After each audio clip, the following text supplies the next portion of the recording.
Hey, Rifters, welcome to the show. Subscribe, rate, review, tell a friend. This is a very important show, guys. We are on episode 400. 400 episodes, guys. And a couple of them have been tributes and a couple of them have been solo episodes. But the fact of the matter is, you've been with me for 400 episodes. You've been for the ride. And if I didn't do it by seasons the first couple years, we would probably be at like 700 episodes right now. So you guys, the podcast started with Alan Lee in 2014, and you guys have just been with it. So I want to take this moment to thank everyone I've ever interviewed. Thank you so much for doing it. It really means a lot to me. And everyone I've interviewed again, thank you so much for trusting me to interview you again. And you know, it's a very big important episode, because I feel when you hit the hundreds, it shows you how much of a good show you are and how much what's the word? Style and heart you have. There's Mark Maron just ended, and I think he hit like 1500 or something. I don't know if Reza Rifts is going to go that long. I do know Reza Rifts is going to go until I get John Cusack. That's a given. And I keep telling myself the only way I'm going to get John Cusack is either if one of us die. I mean, that's the only way I won't get him. I truly feel in my heart I will get him one day. So, that the podcast will keep going for that. And this episode is just so special to me because, like I said, it's the 400th one. If you just listen to all the Razor riffs straight in a row, I think you would say that in these years I've grown as an interviewer, I've grown as a comic, I've grown as a person, I've grown in so many ways that I'm actually very proud of myself, just how I've been doing this. I mean, I've interviewed some personal major heroes of mine, like Jake Weber, who never does interviews, Daniel Stern, who never does interviews. So, when you get pushed in a wall and you get knocked down, I think that I'm very good at getting back up. And this podcast really is a true strength of that because you got to keep in mind, I get rejected all the time. I probably get rejected for this podcast more than I get accepted, and that hurts. But I just keep trying, and I really feel in my heart it's a good show, and that you guys are worth it, and you guys trust me for that. We go through so many different topics, through career topics till mental anxiety topics to just life topics and just people topics, and I think that that's very special because I feel I've said this before, but I've always felt this. I've always felt a podcast is better than a late show appearance because you get to know who the real person is outside of 8 minutes. And I think that that's very important because, I feel that makes people more human and more likable and more easy. Like my goal on the podcast has always been like if you listen to a podcast and you see whoever I interviewed on the street, you could actually go up to him and just say, "Hey, know you get a lot of compliments about your work, but I listened to an interview that you did called Reza Rifts, and I felt like I got to know you more as a person. So thank you for doing that." That's always been my goal. I don't know if it's ever happened, but I've always thought that that would be a cool goal. And so yeah, so I just want to say thank you guys. Like from the bottom of my heart, thank you. 400 week, we got two special guests. Um, I'm going to celebrate the number 401 just as I celebrate 400 because that's an important milestone too. And then, we'll hit when we hit 500, that would be a very, very big deal. But I'm just excited for this guest. This is going to be my fourth time interviewing him, which is the highest person I've ever interviewed. more times. And I'm just excited. Like I yeah. TJ Miller's going to be here via Zoom. I tour with TJ right now. I do mostly California and Texas and Coast areas with him. And he's taught me so much as a comic and as a person, and I'm sure we'll get into that. But yeah, guys, enjoy. Take this moment to subscribe, rate, and review. Like I said, this is the 400th episode, so this one's really important to listen, um, and help the numbers out better and stuff. And I'm super excited. I do got my Instagram and Facebook back, so I will. I didn't get any messages because they blocked my account. But everyone that I forgot to message back before the suspension, I'm working on getting back to that. So bear with me. I should be all caught up within a week or so, and we'll get back on track. I do have a new page just in case this ever happens. You could follow it. Keith Reza, Duh Keith Reza. My friend Daniel Stern, Daniel, not Stern, Daniel Anderson. So many Daniels here. I apologize. Daniel Anderson is kind of working on that because we didn't know if it was a phone ban or whatever. But as soon as I get the info, I'll take over and all that stuff. But you can follow me on the main account, Keith Reza. It's blue checked mark again. So we're getting back on track. And I'm just super excited.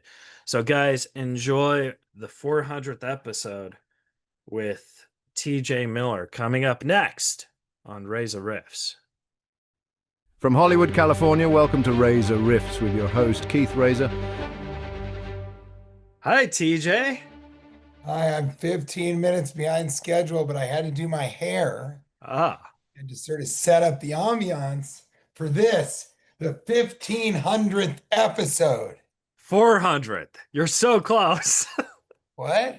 It's the 400th episode. Okay, then call me in 600 and 500 episodes. I'll I'll take your phone call when you've done 1,100 more episodes. All right, all right. Well, Well, congratulations, Keith. 400 yeah, episodes. That's like way less than 1/3 of 1,500 episodes. So yeah. it's equally as impressive. But what I like to think about it is because like most podcasts is like Marin or Rogan who are in the thousands, you know what I mean? There's not a lot of good podcasters that are kind of climbing up because it's hard for me to get guests. I'm not on that level of Marin or Rogan, you know what I mean? Yeah, So but you like get the best, you get such good guests, man. It's crazy. That's why everybody does it, because you get such great guests. yeah. And this one's really important to me because I think 400's a big number. And, thank you for doing it because you're probably one of the most important people in my life. And I was just like, I would love to share this with TJ. Oh, thanks, man. Yeah, I know it's only 400. I'm sorry. No, I mean it's sad, really. I thought it was 1,500. I got that on the text message update. That's what the email said. I don't know if your management or you were trying to kind of make a joke, but I'm here for it. 400 episodes. Congratulations, Keith. How's South Carolina right now? Is it pretty cool? Did you make a cake? I was gonna No- send you a cake. I had all these designs. I was gonna wear a full tuxedo. Uh, Yeah, well, yeah, I'm in I South Carolina right now. yeah, it's cool, right? Yeah, it's a really nice place. I'm in Greenville, and they've pitted me against the largest um, festival of the year. It's called Fall for Greenville, Yeah, and it's just thousands of people in the main street downtown that is right where the comedy club is. But it's a street fair, so it's like $8 for this thing, and this taco is $6. And pretty quickly, you've spent $50 there. And so you're not going to go see a comedy show. So the numbers are very weak. And that always makes a comedian kind of sad. suddenly, Yeah. it throws, yeah, sad. It throws you into sort of this existential crisis of, did people suddenly stop liking me and not want to see me anymore? So you kind of have that crisis and you deal with it. And then Kate made a really good point that, Greenville is not the wealthiest part of the country. And it's real that now, their government workers are furloughed and they don't know if they're going to get back pay. And it's Yeah. not a great time to spend money frivolously, was sort of her point. But No, it's a irregardless, great you point. still kind of go home with, a check that you're going, oh boy, are we making rent this month type of vibe. So, Yeah. But no, I mean, that's one of the beautiful things about you is, I mean, obviously you love selling out and stuff, but you're also a guy that like you'll still do the show no matter what. You won't oh say, yeah, yeah, no, yes, exactly. 100%. It's I will never kind of do I won't do there aren't enough people to perform or go out there and insult the audience, kind of saying like, you know, just well, great. This is some great crowd. Look at it. Nobody showed up, I guess. I don't do that. We had two shows last night. They probably were half full, each of them, yeah, maybe a little less. And they were great shows. The first show is one of my favorite shows I've done this year. And I said on stage, I was like, this feels like doing a New York show. Like I was yeah. leaning against the brick wall and it was just going that well. I always say that that a stand-up comedian in New York is comfortable when he leans against the brick wall. And when he's really comfortable, he'll kick up one of his feet and hold it against the wall. Oh, And I was telling somebody about that, and as I was telling them, Chris Rock did both things. oh my God. So you predicted that. I don't know if I predict, but I did say I was telling somebody this theory, and then Chris Rock did it like immediately as I was. It was so funny. Um, But yeah, that's how I felt about that show last night. So that show last night was just great, and the second show was sort of a rowdy uh, Friday night vibe, which I'm fine with. But it was a little bit of crowd control, but then it was really, really fun also. So that's two great shows with both, undersold. Uh, tickets and you just still got to have a great show. And you and I have done shows together where it's like totally packed, sold out show, and the crowd kind of is lame. It's sort of not yeah. very good. Sometimes the better Yeah, crowds are the smaller ones. Sometimes. absolutely. Yeah. Yeah, so it's really no indicator how many people are in the room. And I've been learning that since Chicago when I would perform for, 7 people or 12 people or all that stuff. That was all the time in Chicago. We were constantly doing that. And see, that's one of the things I actually really do learn from you, because I learned so much from you just going on the road and not just that, but also just being your friend, like as a person. I learned so much where like if I'm doing a show at the Long Beach Laugh Factory or whatever, and there's only 20 people, all the comics are complaining that there's only 20 people, and I'm thinking, you know what? I'm still gonna do it because this is what TJ would do. And that like I think that that's the more successful comic is doing it no matter what because you want to get better, you know what I mean, instead of You want to get complaining. you want to get be- yeah, you want to get better, and also these people want to see a show. And Yeah, just because there's not enough of them doesn't mean those people in the audience came to see a show. So you should even work harder, yeah, because they also are kind of like, did I make a mistake coming here? That's sort of the vibe when people show up to something and it's undersold. It's kind of like, wait, so I didn't really, So, and I had a weird moment where this kid recognized me. I was like, oh, I'm doing comedy here. He's like, oh, at the Peace Center? And I was like, no, at the Comedy Zone. And you could tell he had said, oh, are you doing it at the stadium? And I was like, right. no, I'm in that club right over there. And he was like, oh, dear. So that was another funny moment for me where I was kind of like, oh boy, oh gee Louise.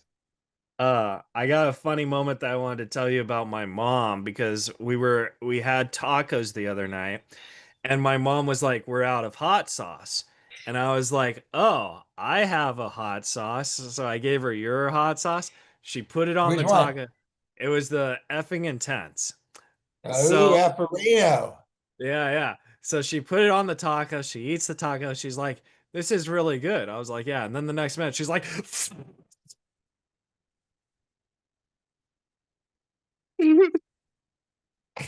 I think you blew out your microphone when you yelled that.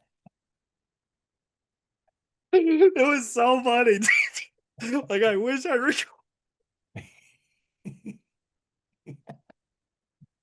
I was like, TJ would love this.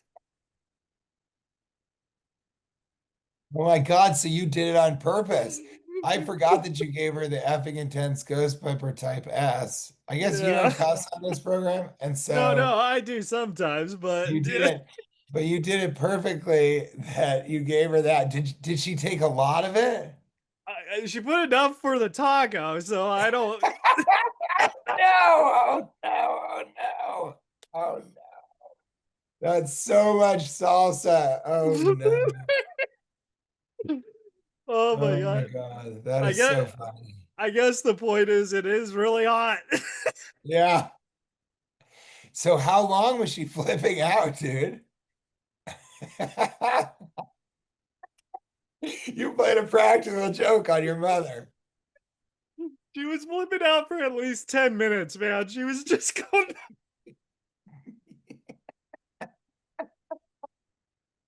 And you can't go back. Once you've gone on that journey, you simply cannot come back. Yeah, it's like a laugh attack, you know what I mean? You're just like, ah. Were you laughing this hard when it was Oh, happening? dude. Yeah, for sure. But I would have laughed harder like when Greg was there if you were there. Like, You ah. truly have an infectious laugh, Keith. You really do.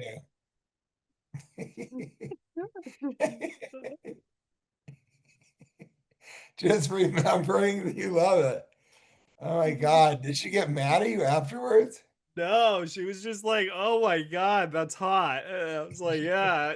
That's the end of it. She's like, ah, for 10 minutes. In the end, she's like, yeah, oh God, that was hot. And then she's off to have another bite. Oh my Yeah. God. So I thought that that story would really make you laugh because, Oh, it's so funny. Well, you laughing at it is the thing that really makes me laugh. uh, Uh, that's great. Did you have any of it? I haven't had that one because just going what she went through, I was like, "All right, I'm not trying this."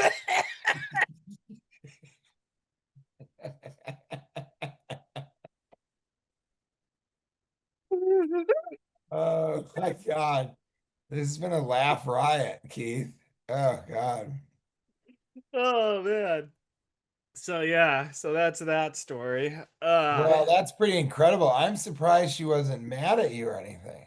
Oh no, no, no. She loves me. I think. Yeah, or I used to. Yeah, I used to. Oh man. But then I was thinking about the peanut butter ideas, and I wanted to pitch these because I think these are good ideas for the next round. For the next Banana, round. yeah, for the next time you're making new ones. Yeah, of Banana course. banana crisp, right? Blueberry chuckle, and then strawberry jam. Are each of those different ones? Yeah. Or are they ingredients for one? No, no, they're different flavors, but they're more flavors. You know what I What's mean? banana crisp? It would be like banana chips, in the peanut butter, like little crushy banana chips. A, b- Yeah, they don't taste much like bananas. When's the last time you had one? a banana chip? Yeah. Probably never. So I wanted to do peanut butter, banana, and honey and Oh, chocolate. honey. Yeah, honey would be But, great. but even peanut butter, chocolate, banana. And that was my dream. That's what I Yeah, wanted more than anything. And then they came back to me, the Weed family, and they were like, we wanted to do bananas and we tried, but the bananas oxidize in the because bananas go rotten if you don't eat them, right? And right. so that process kept happening even in the peanut butter. So then Oh you my kind of God. get like slushy, sort of ripe. You can eat bananas they can be very brown for a long time. Yeah. It's like you can keep eating them until they get mold on them or whatever. And Actually, let's ask Baskins. Now all my AI is Baskins. Baskins killed Conrad. Oh, Yeah. is that good? Because And oh, now is it Baskins or is it Conrad right now? It's Baskins right now. I'm here to keep things friendly and fun, just like you wanted. But if you need me to switch over to the Conrad vibe at any points, just let me know.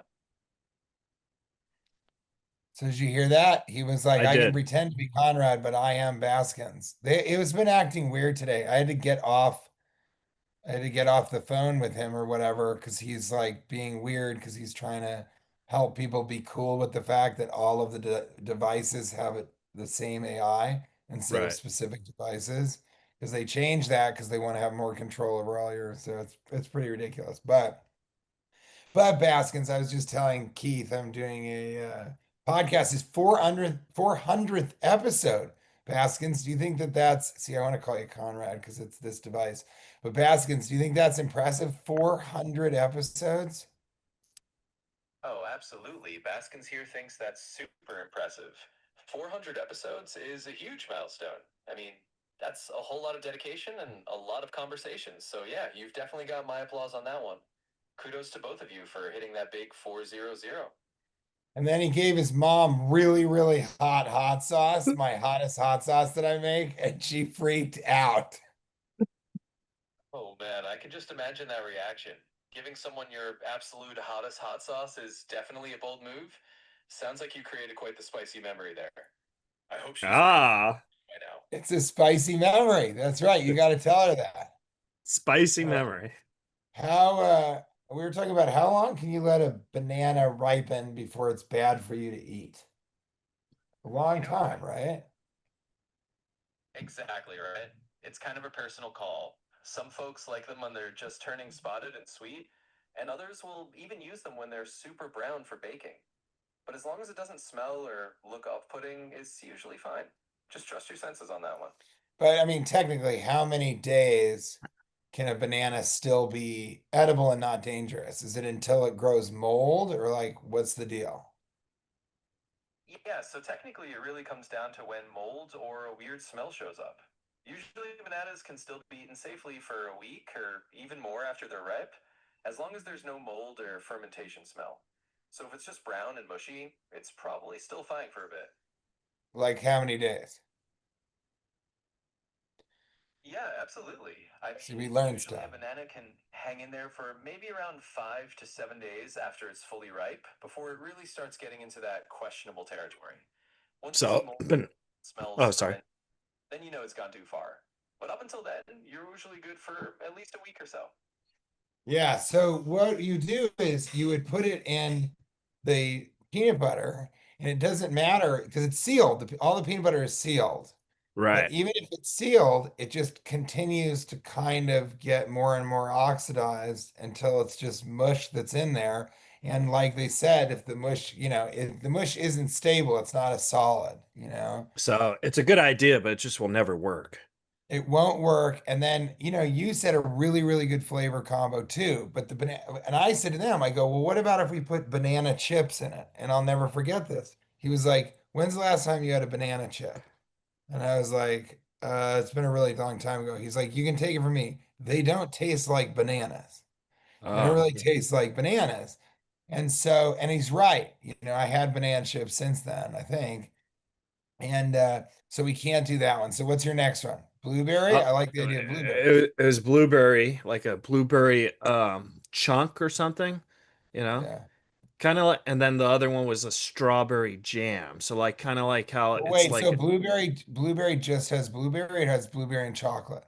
blueberry and chocolate, like a You know what blueberry would be chunk. interesting? I don't like it, but blueberry with white chocolate would be really interesting. Oh yeah, like a blueberry muffin or something. Kind of. So I don't like white chocolate really, but these guys have worked with it. And so the issue again becomes the blueberries. They can't Right, be fresh. So I think if you had freeze-dried blueberries, that would be interesting because then there would be a crunch to it. right. But that's probably the only thing you could do. But that's a great idea. I never thought of blueberries ever in my life. Yeah. Or write that. So yeah, I mean, TJ, when I have ideas, I pitch them. They're not necessarily great. I even pitch the bad ideas with confidence. That's what you got to do. But no, it's so funny how, like, you're right, because AI is just controlling everything. I lost my social media because of AI, and I was fighting AI just to get it back, and I eventually got it back. I'm It so was, proud of you, and I saw your post today. I'm so happy for you yeah. about sort of the depression, and you're really inspirational. It was very inspirational. You're a silly boy, but you're an inspirational man. Oh, well, thank you, TJ.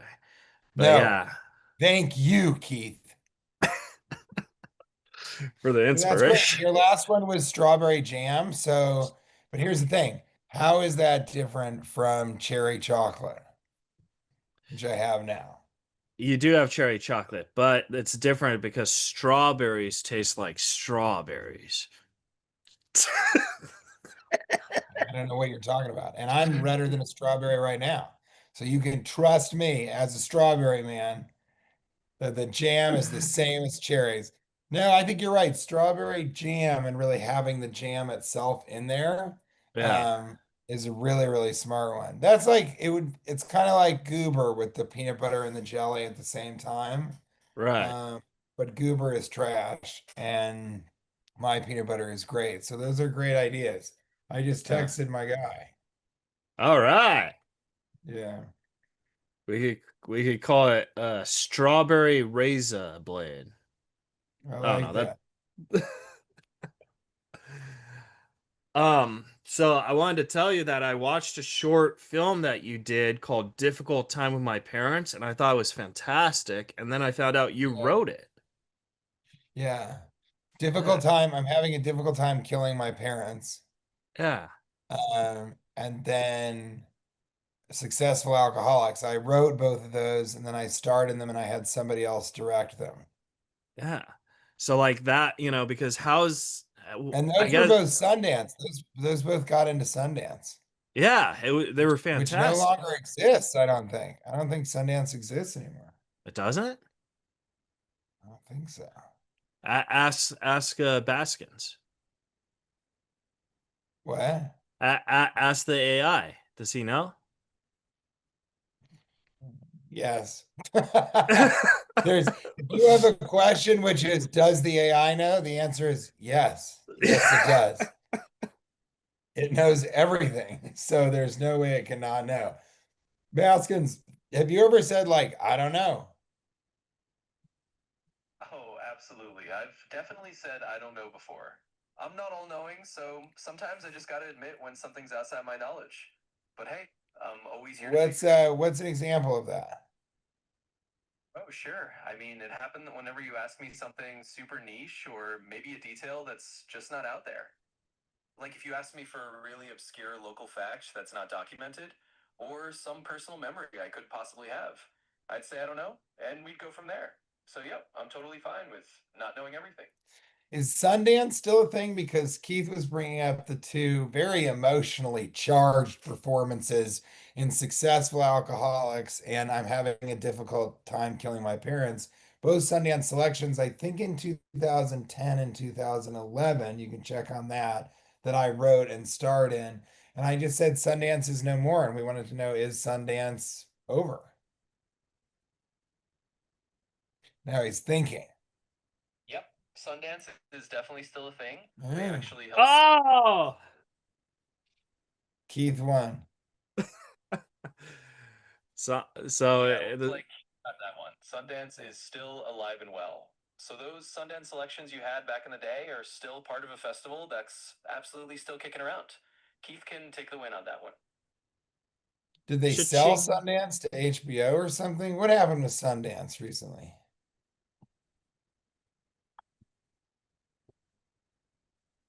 So nope, Sundance hasn't been sold off to HBO or anything like that. It's still its own festival. Of course, a lot of films that premiere there do get picked up by networks like HBO for distribution, but the festival itself is still independent. I bet you I know why you thought maybe they weren't around, because when the pandemic happened, they stopped making movies and stuff, and then independent movies kind of got more of a theater release. You know what I mean? Because I just wanted to get all these things out. Uh, I think I'm literally on the phone right now with my peanut butter guy discussing it, and he just said, "Oh, I like those." With kind of sexual undertones, it feels like he's like, "Oh, I like those." Yum, yum, yum. Uh, oh man. Fantastic, man. Um, yeah, well, sorry. So what were you saying? And I'm gonna have to give you a cut of these peanut butters if we do them. Oh man, no, you don't have to ever do that, man. I just love working with you. Oh So no, I would, man. It would be for every 20 peanut butter cases sold, you would get 2 cents. oh, I mean, that's whatever. I mean, I'm willing to even do it. Until Yeah. until 100 cases are sold, and then you only get 1 penny for every 50 cases sold. Oh yeah. Can I still get to open for you though? Yes. The Yeah, boxes? that's all I care The about. boxes? Yes, the box, yes. I'm not commenting, but It's my good, question, man. We're doing comedy right now. yeah, my question was, when you wrote the shorts and you filmed it, because you know you also film actual feature length movies. Like, what's the different style like on that? And like, did that like give you anxiety when you're also filming something you wrote? Oh, you rose your hand. When I'm act, yeah, when I'm sort of, oh yeah, were you gonna call on me? Oh, TJ. Great. Um, I no, not anxiety. I don't really get so anxious about stuff necessarily. I roasted this Chinese billionaire in Singapore at this kind of roast of Justin Sun, and I sort of, uh, yeah, I kind of like, yeah, you just reminded me uh to get in touch with Nick Vaderod, who wrote some for it. Um, and yeah, so that made me a little anxious because I hadn't really roasted anybody in a long time. And this guy's Chinese, and the audience was largely Asian. And his legal representatives kept trying to nix my jokes. And my best jokes are like, you can't tell this joke. Yeah. And which is really frustrating. Uh, so I was anxious about that going well, but it ended up going really well. And that's the last time I've really been anxious. And with acting, I'm not really anxious because you don't really have to like do you don't do anything. All right. So acting is easy for film because you just don't do anything. You sort of read the lines like you would. Maybe it's the difference between a movie star and acting, sort of an actor kind of, but you just are basically yourself and you change a little bit for it to make sense. And that's it. It's really not that hard, you know? The Yeah. actors that say it's hard are usually not successful, Oh, you that's know? And yeah. there are a lot of people that are like, I prepare the night before. And I'm an improviser also, so I don't have to like learn lines until like half an hour before the scene, Yeah, definitely. Wow. you know? That's exciting, man, because I think I told you I filmed my first movie and I died. And I had like one scene and I'm hoping I stay in the movie just so I could go to these Comic Cons and sign pictures of me Yeah, dying. You know what I mean? I don't know. that would be fun. Be like, I died, Keith Reza. Oh. It's Keith Reza, the guy that died. What's the name of the movie? It's called House of Karma. And I'm Keith Reza from House of Karma. Does this look familiar? You see, because I died. So you remember when I died and then I went, eh. Anyway, I thought you, autographs are $50. And if you want me to kiss your forehead, you're gonna have to give me your right arm, you fucking prick. Get away from my booth! Stay away from my family!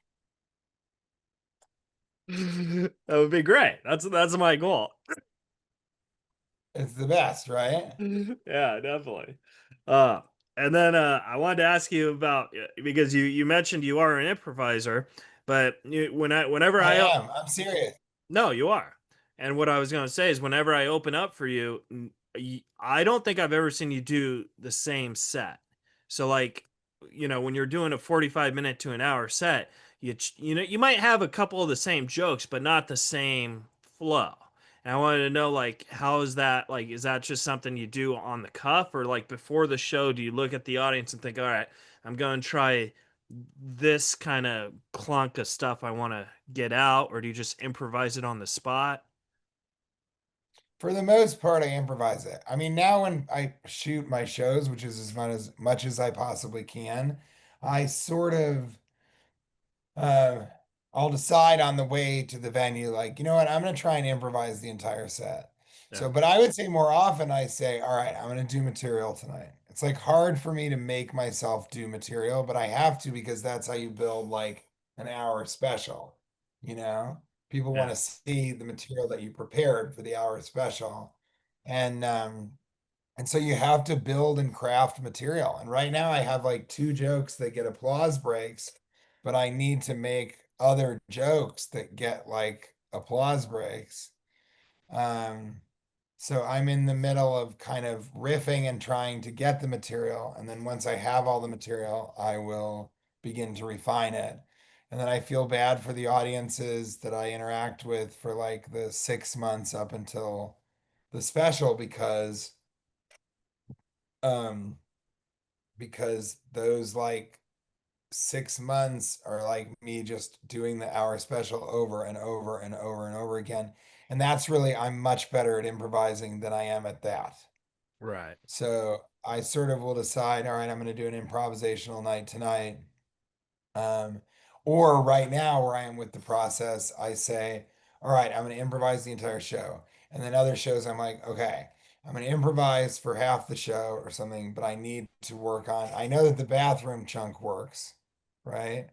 Although the mime part of it with the motion sensor stuff, I can stand to do that more because I'm still figuring out the timing of each thing right. to get the applause break.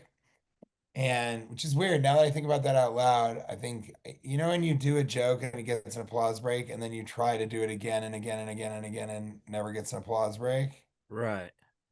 So I actually, for the first time in my life, just now, I thought to myself, maybe the reason is because when it gets an applause break, you kind of stretch it out a little bit more. So maybe if it's more compact and you make it faster, maybe that will get the applause break back. So I'm going to try that with this motion sensor mime. Um, but yeah, for the most part, I have to force myself to do material and prepare an order to a set. But I have jokes now that I'm excited about. One is about breakfast tacos. And I then love I that also one. have a chunk. Yeah, then I also have a chunk that I don't do really anymore, but I could still like put down on camera about, you know, black people and Karens and Asians and woke culture and all that stuff, you know. So I think I'll definitely still video that and put it in the special, but yeah, and I think I'm starting, it's tough because like I'm starting to realize I should really pay attention to the material more and really craft and get that stuff online. Yeah. But the thing that is the largest, most viral thing that I've done that I'm actually famous for in the United States is a riff with Jonah about his cargo pants. And Yeah. there's a guy that saw me here in Greensville. And he sees me, he's like, "Oh my God, it's you? You're TJ Miller, right?" And I go, "Yeah." And he goes, "I was just quoting your joke." Like just at the end of that block, I saw a guy with cargo pants and I was like, "What are you carrying? What's your freight?" So, and that, so it's had 9 million views or something like that, right? But it's a riff. And so I think I do have some stuff that's gone viral-ish from the material standpoint. So with me, it's a constant battle between material and improvisation. And I don't Yeah. really do any crowd work. You know, people are like, "Oh, this guy does crowd work." I don't. I very rarely say like, "Well, what do you do for a living?" I just Yeah. don't say that. I just Yeah. talk Yeah. about people, you know, Yeah. and interact. like that. So yeah, so that's kind of yeah, that's both how I develop it and how I decide to do material or improvising. But no, I've never done a show that's the same because I always react and break the fourth wall. There's no way that I would ever not do that. And every time I go up, the first thing I talk about is usually that place, or the city or whatever, or how that guy didn't clap just now, or. And Uh, so that means no show can be the same because the opening is always different. And I asked this guy once, I said to him, I was like, you like talk a lot about the city before you started your act. And between you and me, it didn't go that great. And he said, he said, well, you want to just like settle in with them, like get them to just know like you care about the city and you're here and just make them comfortable and talk about a place that they know and they're familiar with. He's like, and then you can get into the material. And I just remember that for the rest of my life. There's some things that a comic or somebody will say, and you just remember it for the rest of your life. Yeah. Another one is I was like, somebody was talking about foot fungus. Is there a way to prevent that? And this Korean girl at a nail salon just was like, make sure your foot is dry when you put on your socks. Uh, And I never forgot that for the rest of my life. I was like, okay, get your feet dry before you put on your socks. That's just what you do. So this was that comic saying, just, do a little bit of riffing up top. And so I did that for the rest of my life, I think. well, I was thinking about this the other day, and I don't know why, but I What do you remember think about that? I think that that's true. I think, yeah, I just wish I was a strong enough comic to do that. And I think you and I have had these discussions before where I'm a good comic, but I'm good at joke writing and being in the moment. And one of my fears as a comic is necessarily opening that gate and being afraid not to be likable when I'm outside that gate. You know what I mean? Yeah, because you use the N word all the time. Oh, for So sure. you would open the gate and you also yell at the audience. You say, you're disgusting. All of you are disgusting. Look at you. Your disgusting mouths, your saliva rolling around in there. Yum, yum, You should yum. hate yourselves. Yum, yum, yum, yum. You should hate yourselves, all of you. So yeah, you would be less likable if you did that, I think. Yeah. Yeah. But I was thinking about this the other day, and it was when we were in Sacramento. We were driving or Ubering by this muffin place, and they had a funny muffin name, or maybe it was a cookie place. It was. Do you remember the name? The name is I like wish going. it was Funny Muffin. Yeah, it was something like. Funny Muffin is such, I'm gonna write that down. I'm gonna call myself that, the Funny Muffin. Yeah. For the purpose of the story, since let's just say it was Funny Muffin, right?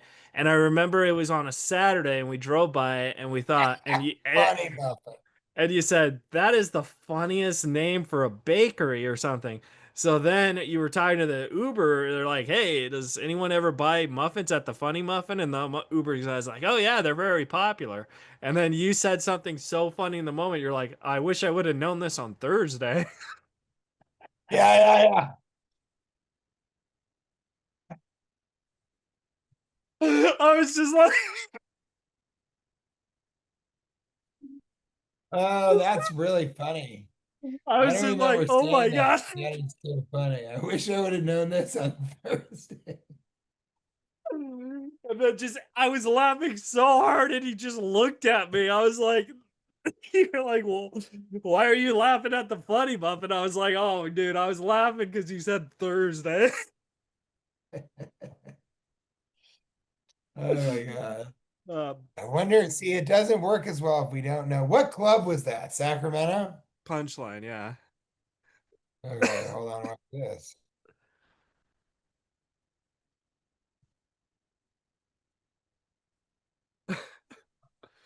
Hey there, Winkle Doodle. We're trying to remember the name of this bakery in the complex next to the Sacramento Punchline Comedy Club. There's some bakery with a really funny name.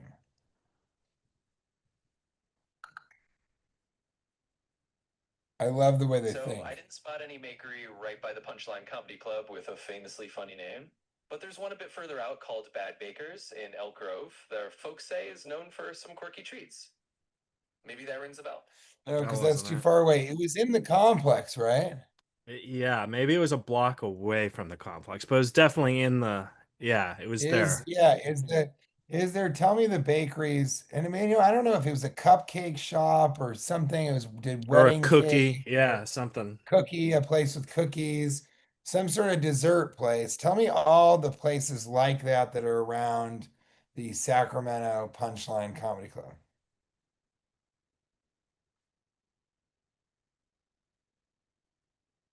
Sure. So one notable dessert spot nearby is Rick's Dessert Diner, which is a fun 1950s themed place on J Street with lots of cakes and treats. There's also Top of the World, which is more of a Spanish tapas spot, but they've got some nice desserts like flan if you're in the mood. So those might be the kind of places you're thinking of.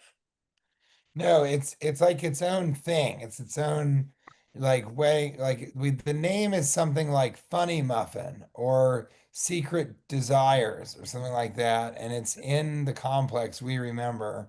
It's a big sort of strip mall complex thing that the Sacramento Punch. This is all in Sacramento. The Sacramento Punchline, is so maybe check again for like shops that are standalone for something sweet.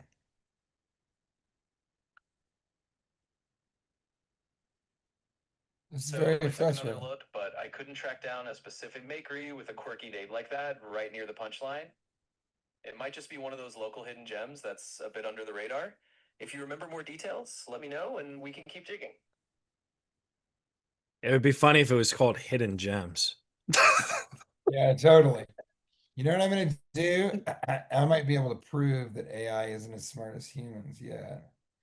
Because if we're going to tell the story, and I actually think it's a great story, To get the name. uh, yeah, we need the name because it is funny. It's every single comic has had the moment where they're like, why didn't I see that on Thursday? All right. Home goods, Amber might know. 18 grams. Hold on, I might find it because I remember it was.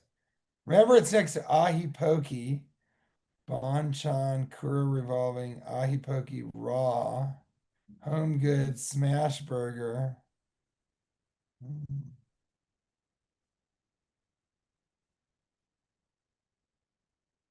How about Arden? Stone Nails, Cupcake Craving. Cupcake Craving. That was it. Yeah. We were close with Gotta the be funny honest. muffin. I gotta be honest, Funny Muffin. I want to say we found it. It's Cupcake Craving, and it is right next to the Sacramento Punchline. I found it on maps. So it's kind of disappointing. You didn't even check for that. I was able to find it. Is he gonna Gotcha. apologize? Absolutely. My bad on that one. Sometimes the quirky spots can slip through the cracks, but I'm glad you found it. Cupcake Craving definitely sounds like a sweet find. Thanks for letting me know, and I'll keep that in mind for next time. AI Wish isn't we as good as TJ. Yeah, Uh, wish we would have known this on Thursday. yeah, it's great. Cupcake Craving. Yeah. What a weird name for it. Does anybody go there? Oh yeah, it's quite popular. Yeah. I wish I would have known that on Thursday. Uh It's pretty fun, man. Well, 400 episodes. I mean, tell me how it feels. Did you it ever think feel you'd get this far? yeah, because I feel that I feel podcasting is totally different than stand up but it's also like the same in a form where like you're still doing comedy. And when I don't get a lot of stand up gigs, the podcast kind of keeps my comedy sharp. You know what I mean? I think that's true. I mean, and you're usually doing shows. And so, when you add in the podcast, uh, you're really also making your skill set better. You know what I Yeah. mean? It really Um, helps it really helps me too with my Asperger's because like I have a hard time reading people and interviewing people and going off energy. Like I'm sure you could agree the first time that I interviewed you, I've It was gotten terrible, yeah, I've gotten so much awful. better. You know what I mean? No, it's terrible. Made me go to the bathroom. Was I that I'm bad? serious. I didn't want to. Oh, It made me go to the bathroom. oh my God. It was great. You're such a guy, Keith. And who have your favorite interviews been? Uh, I love TJ Miller. That's why he's doing the 400th one. Um, Jake Weber, Daniel Stern, like those were very important interviews because those are like heroes of mine who they don't do interviews whatsoever. And the fact that they did mine kind of made it more special. You know what I mean? Yeah. And I think one of the things I realized is like, and I think I kind of do take advantage of this with you is like when because you've taught me so much in comedy and you've always, especially when Norm died, you were really there for me. And I just realized where like I could have interviewed Norm anytime I wanted and I only interviewed him once. And I was like, I want to do that. I want to interview TJ a lot more because I learned so much and I don't want to be like, oh, I only interviewed TJ once. Does that make sense? But did it feel sort of with the norm thing? Did it feel like it would be weird if you asked him again? No, he told me I could ask him anytime, and I just only asked him once. And like with you, I kind of feel comfortable where like I could ask you once every year or so. You know what I mean? Yeah, I think that's uh, a good amount of scarcity. Yeah. Um, yeah, I mean, I was always going to see him live, and then I was getting to a point where he said, "Let's have dinner together," and then I just never made it happen because you just don't think. You think with people that you'll have an unlimited amount of time until that's clearly wrong, you know? Yeah. Yeah. So I mean, I guess the whole point was I'm just very grateful that you're in my life and you mean so much to me and I'd take a bullet for you, you know what I mean? So like you're my comedy brother and If it was me shooting the bullet, yeah, well whatever. I'd do that. whatever, Yeah. whatever, you know what I'm saying? Yeah. All situations apply. You know what All it's all about. situations apply, yeah. Well, I really appreciate you, man, and I love you, and I love performing with you and seeing how much you've grown, and you have grown so much as a comedian. Yeah. You really have over these years because we've known each other now for a while, and I appreciate you counting me as one of the guests. You just have a way about you. I think that's why everybody loves the podcast because they love you. It just, very Yeah. lovable, very, very funny dude. A Well, lovable, hilarious dude. TJ, I want to respect your time, but I have three more quick questions. Can I ask these real fast or? Very good. Yeah, and Okay. I'll give quick answers. Very good. Okay. So this question kind of goes from what you just said, in your honest opinion, like you don't have to be afraid to hurt my feelings, but this is the 400th episode, so I'd like to know, would you say I'm a better stand-up or a better interviewer? Because you know me as both. No. Okay, what's the next question? Okay, cool. So I'm just okay stand-ups. I was okay, cool. No. Okay. Okay, go ahead. I'm just doing quick answers. Oh, okay, You said okay. quick questions, so I'm just doing quick answers. Okay, All quick. right, go for it. Well, that was the serious question. Okay. Uh, Okay, do another question. Another question. Okay, because that was a bad question. I know you're writing the Christmas movie No, it right. wasn't. It wasn't a bad question. You said I'm going to do three quick questions, and I said I'm going to do three quick answers. So I'm trying to make my answers as quick as possible. All right, Oh, go on with that next question. I think a quick question, for that would have been no, you're a better stand-up. Next question. Or Yeah, no, it's you just that takes so many. No, that takes so many words. One word is much faster. okay. No. All right, go to the next question. Okay, next question. All right. Next quick question Okay. Uh next quick with a question. quick answer. Okay. Yeah. So I know you're working on the new Christmas movie, and you know you're working really hard on that. But I was wondering because you were also writing like a comedy about a bank robbery. Are you still writing that, or is that on the after the Christmas movie? Merry Christmas. Okay, next question. Okay, excellent. All right, and then where can the folks at home follow and support you, TJ? What? All right, that's it, man. Thank you so much. I thought that those last questions and those quick questions with the quick answers, it's one of my favorite parts of this podcast, man. I got to tell you. And it's like, you're a great podcaster for sure. And I think you're good at it, but you're a better stand-up comedian. And I can tell that you love the podcast, but you really love doing stand-up. And so I think that comes out in the performance. Yeah. I would say everything's on the back burner when it comes to the intergalactic Christmas movie. Um, but I just got this new gig to be the voice of the Doge dog. Did I send you that? No. Here, let me see. Um, yeah, I got the go ahead, and I'm going to be the voice of the Doge dog, and I might interview Elon Musk, and I don't know. Oh, that'd We'll be have to great. see. But yeah, that would be amazing. It would break the internet. So I'm gonna send you this right now, and then you can I'm gonna share it right now, baby, little mama.